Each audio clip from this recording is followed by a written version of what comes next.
নমস্কার বন্ধুরা, আমার চ্যানেলে আপনাদের সবাইকে স্বাগত জানাই। আমি প্রায় 2 মাস পরে একটি নতুন ভিডিও নিয়ে চলে এসেছি। এই গত 2 মাসে আমার কোনো ভিডিও আপলোড করা হয়নি কিছু ব্যক্তিগত কারণের জন্য। তো যাই হোক, এর আগে আমি যে ভিডিওটি আপলোড করেছিলাম গৃহপ্রবেশের ভিডিও, সেখানে আপনাদেরকে আমি বলেছিলাম যে বেশি দিনের ছুটি নিয়ে আসা হয়নি, 2 দিনের ছুটি নিয়ে গেছিলাম, যেহেতু আমাদের পুজোর সময় আরেকবার আসার প্ল্যান ছিল। তো এই ভিডিওটি আমাদের 2 মাস আগেকার, মানে পুজোর সময়কার ভিডিও। 5ই অক্টোবর শনিবার ছিল, সেদিন সকালবেলা আমাদের বেরোনোর কথা ছিল, তো সেই হিসেবেই আমরা বেরিয়ে পড়েছি। আর আমরা এখান থেকে ডাইরেক্ট কলকাতা যাচ্ছি না, আমরা প্রথমে যাব এখান থেকে ভুবনেশ্বর, সেখানে থেকে পুরীতে 6 তারিখে থেকে আমরা 7 তারিখে কলকাতা ফিরবো। আর সেই রকম প্ল্যান করেই আমরা বেরিয়েছি। তো আমাদের শনিবার সকালে ফ্লাইট ছিল। ইউজুয়ালি আমরা সকালের দিকে ফ্লাইট নিই না, আমাদের বেশিরভাগ ফ্লাইট থাকে হয় সন্ধ্যের মুখে বা সন্ধেবেলা বা রাত্রেবেলা। তো অনেক দিন পরে আমরা আবার সকালে ফ্লাইট নিয়েছি, ব্রেকফাস্ট করে বেরোনো হয়নি। তো আমাদের এখানে ব্যাঙ্গালোর এয়ারপোর্টেই লাউঞ্জে খাওয়ার প্ল্যান করেই বেরিয়ে পড়েছি। আর ভুবনেশ্বরে আমরা পৌঁছে, ভুবনেশ্বরে আমাদের এক রিলেটিভ মানে সম্পর্কে দাদা থাকে। তো দাদা যখন জানতে পারে যে আমরা পুরী যাচ্ছি, তখন দাদা বললো যে তাহলে দাদার বাড়িতে গিয়ে 2-3 ঘন্টা রেস্ট করে ওখানে লাঞ্চ করে তারপরে বিকেলবেলা 3:30-4টে নাগাদ বেরোতে। তো সেই রকম প্ল্যান করেই আমরা যাচ্ছিলাম। তো এখন আমাদের লাগেজ জমা দেওয়া হয়ে গেছে, আমরা যাচ্ছি লাউঞ্জের দিকে। আমরা এখানে ব্রেকফাস্ট করে তারপরে আমরা বেরোবো। ভুবনেশ্বরে আমাদের অলরেডি গাড়ি বলা ছিল, আর যখন দাদা বললো যে দাদার বাড়িতে লাঞ্চ করার কথা, সেই হিসেবে আমরা ড্রাইভারকেও বলে দিয়েছি যে ওকে এক জায়গায় 2-3 ঘন্টার জন্য হল্ট করার কথা। তো আমরা এখন যাচ্ছি লাউঞ্জের দিকে।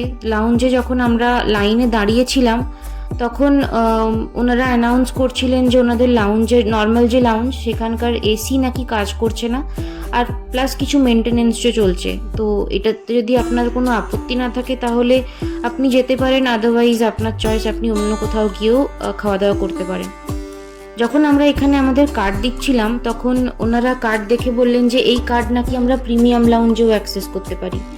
তো এর আগে আমি কোনোদিন ব্যাঙ্গালোরের প্রিমিয়াম লাউঞ্জে যাইনি, ইউজুয়ালি আমরা নর্মাল লাউঞ্জেই যাই। তো যখন উনি বললেন যে প্রিমিয়াম লাউঞ্জ অ্যাক্সেস করতে পারি, প্লাস নর্মাল লাউঞ্জে এসি কাজ করছে না আর মেনটেন্যান্সও চলছে, তো তখন আমরা সেই প্রিমিয়াম লাউঞ্জেই তখন যাওয়ার প্ল্যান করলাম।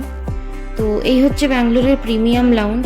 প্রিমিয়াম লাউঞ্জ সত্যি খুবই সুন্দর, প্লাস খুবই স্পেশিয়াস, আর খাবারের অপশনও প্রচুর। খাবারের অপশন নর্মাল লাউঞ্জেও প্রচুর আছে, বাট এখানে কম্পারেটিভলি একটু বেশি অপশন আছে।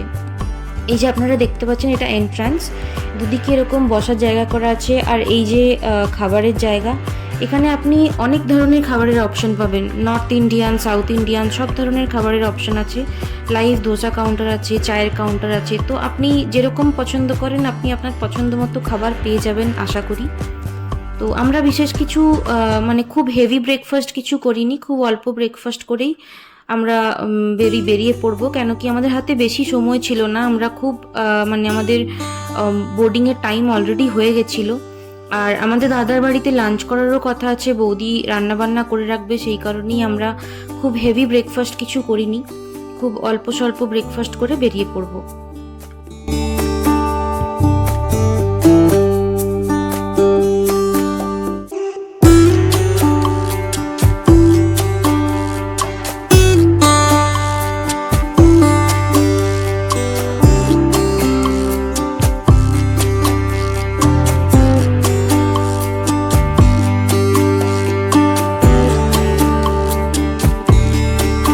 লাউঞ্জের মনিটরে আমরা অলরেডি দেখে নিয়েছিলাম কি বোর্ডিং শুরু হয়ে গেছে, আর সেটা দেখেই আমরা বেরিয়ে পড়েছি।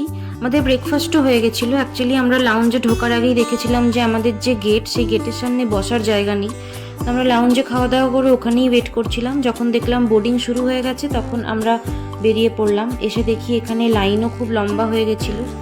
তো যাই হোক, আমরা ফ্লাইট বোর্ড করার পরেই যে দেখতে পাচ্ছেন, আমরা বেশিরভাগ সময় সকালে যাওয়া আসা করি না, মানে সকালের ফ্লাইট নিই না বলে আমরা এই যে সৌন্দর্য, প্রাকৃতিক সৌন্দর্যটা আমরা দেখতেও পাই না। বেশিরভাগ সময় আমরা সন্ধ্যের দিক করে যাওয়া আসা করি, তো তাই ওই যে লাইট উপর থেকে দেখা যায়, নিচে যে লাইট দেখা যায়, সেগুলোই আমরা বেশিরভাগ দেখতে পাই। এই যে প্রাকৃতিক একটা সৌন্দর্য, এটা মনে হয় অনেক দিন পরেই দেখলাম। খুব একটা এটা আমরা দেখতে পাই না। আর রোদও খুব সুন্দর ছিল আজকে, মানে ওয়েদারও খুব ভালো ছিল, মেঘও ছিল না খুব একটা, তো খুবই সুন্দর দেখতে লাগছিল। মোটামুটি ফ্লাইটে যারা উইন্ডো সিটে ছিলেন সবাই ভিডিও করছিলেন। তো চলুন, আমরা চলে এসেছি ভুবনেশ্বরে। আমরা ভুবনেশ্বরে ল্যান্ড করার সাথে সাথেই, মানে ল্যান্ড করার সাথে সাথেই আমাদের ড্রাইভারের কল এসে গেছিলো। তো উনি জিজ্ঞেস করলেন, উনি পৌঁছে গেছিলেন অলরেডি। তো আমরা বললাম 20 মিনিট মতো সময় লাগবে, আমরা এখানে যাব, ব্যাগ কালেক্ট করতে হবে। তো ব্যাগ কালেক্ট করার পরে তারপরে বেরোবো, তো 20-25 মিনিট সময় লাগবে, তো ওনাকে ওয়েট করতে বলেছিলাম। আর এই যে আমরা এসে গেছি ব্যাগ কালেক্ট করতে। তো খুবই ভাগ্যবশত আমরা এবারে ব্যাগটা খুবই তাড়াতাড়ি পেয়ে গেছিলাম। অন্যবারে দেরি হয় বা অনেকক্ষণ ওয়েট করতে হয়, তো এবারে আমরা খুবই তাড়াতাড়ি আমাদের ব্যাগ পেয়ে গেছিলাম। ব্যাগ কালেক্ট করে আমরা এখান থেকে বেরিয়ে পড়ব।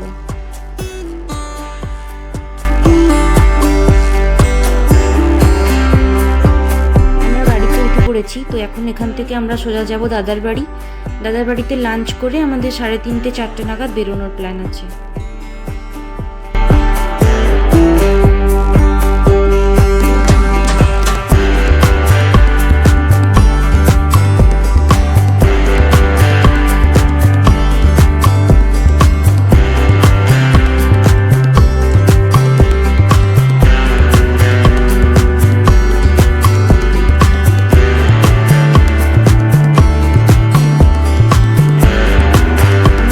বাড়িতে লাঞ্চ করে বেরিয়ে পড়েছি।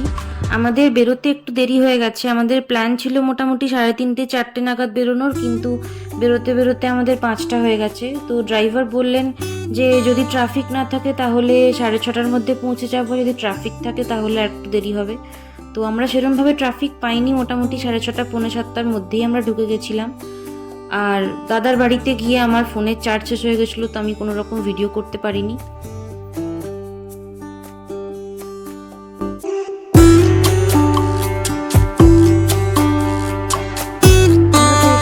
পুরী। তো আমরা যে হোটেলে পুরীতে, মানে আমরা যে হোটেল বুক করেছিলাম পুরীতে, সেই হোটেলটির নাম হলো হোটেল সোনার বাংলা।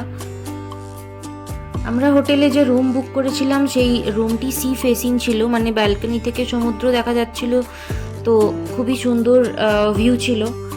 এই আমরা হোটেলে পৌঁছে গেছি। হোটেলের অ্যাম্বিয়েন্স, হোটেলের পজিশন, আর হোটেলের স্টাফদের ব্যবহার, প্লাস হোটেলের যে হাইজিন মেনটেন করার ব্যাপার, সবই আমাদের খুবই ভালো লেগেছিল হোটেলের। এই হচ্ছে হোটেলের এন্ট্রান্স।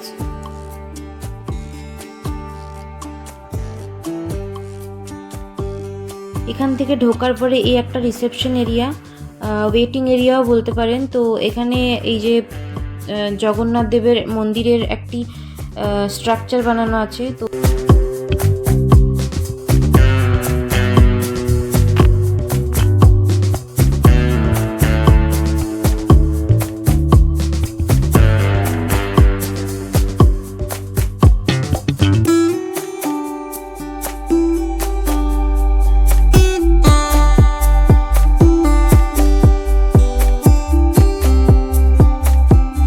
রিসেপশন এরিয়ার পাশে এরকম ছোট একটা ইনডোর গেমসের জায়গা করা আছে, যেখানে বড়দের জন্য কিছু ইনডোর গেমস আছে, যেমন ক্যারাম আছে, চেস আছে, প্লাস বাচ্চাদের একটা ছোট্ট প্লে এরিয়া মতো আছে।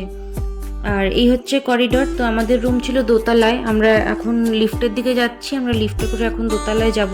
তো আপনারা করিডরটা দেখেই বুঝতে পেরেছেন যে মানে পরিষ্কার পরিচ্ছন্নতা এখানে খুবই বেশি মেনটেন করা হয়, কোনো রকম নোংরা বা ময়লা কোথাও পড়ে নেই।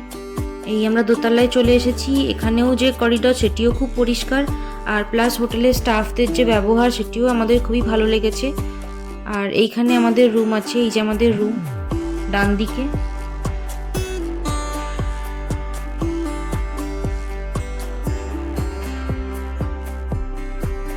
এই রুমে ঢোকার মুখে বাঁ দিকে যে দরজাটি দেখছেন এটি ওয়াশরুম। আর ঢোকার পরে এখানে এই যে বাঁ দিকে একটি ছোট্ট কাউন্টার টপ মতো করা আছে, যেখানে একটি electric Kettle plus water bottle রাখা আছে, প্লাস ওই কাউন্টার টপের পাশে একটা কাবার্ড রাখা আছে। আর এই যে বেডের সাইজ মোটামুটি ভালোই বড়। এখানে একটা ছোট্ট টিভি ইউনিট রাখা আছে, এখানে একটা টি টেবিল মতো রাখা আছে, প্লাস একটা বেড সাইড টেবিল আছে যেখানে একটা ফোন রাখা আছে। আর এই ব্যালকনি, ব্যালকনি থেকে এই যে সমুদ্র দেখা যাচ্ছে, প্লাস তার গর্জন শোনা যাচ্ছে। তো চলুন আজকের ভিডিওটি এখানেই শেষ করি। ভিডিও ভালো লেগে থাকলে অবশ্যই ভিডিওটি লাইক আর চ্যানেলটি সাবস্ক্রাইব করবেন। দেখা হচ্ছে পরের ভিডিওয়ে। ধন্যবাদ।